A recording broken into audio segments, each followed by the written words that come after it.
Hi అండి. అందరికీ నమస్తే. నేను డిగ్రీ చదువుకున్నానండి. Degree BCom computers.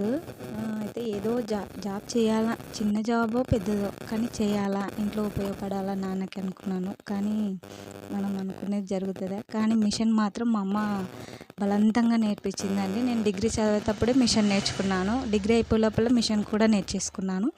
ఇంకా డిగ్రీ చదివిన తర్వాత మిషన్ అయిపోయిన తర్వాత 1 ఇయర్ పెళ్ళి అయిపాయే. ఇంకా ఏం చేస్తామండి, జాబ్ చేయలేము, మిషన్ కుట్టలేము.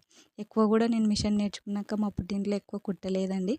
ఇక్కడ వచ్చిన తర్వాతనే ఇంకా పిల్లలు పుట్టాక వాళ్ళకి స్కూళ్ళు, బడులు, ఇంట్లో వంట చేయడం, బట్టలు ఇదే పనే కదా. మళ్ళీ పిల్లలు రావడం, వాళ్ళకి చదివిపియడము, చేయడం ఇలా పొద్దు అయిపోతుంది, పొద్దు తిరిగిపోతుంది. ఇంకా ఇదండి మా ఫ్యామిలీ. మా ఆయన, నేను, మాకు 2 పిల్లలు. ఏదో అనుకుంటాం ఆడపిల్ల, ఏదో జరుగుతుంది కదా. ఇంతేనండి, ప్రతి ఒక్క ఆడపిల్ల ఇలాగే ఉంటారు కదా. నచ్చితే లైక్ చేయండి, సబ్స్క్రైబ్ చేయండి, కామెంట్ చేయండి. బాయ్.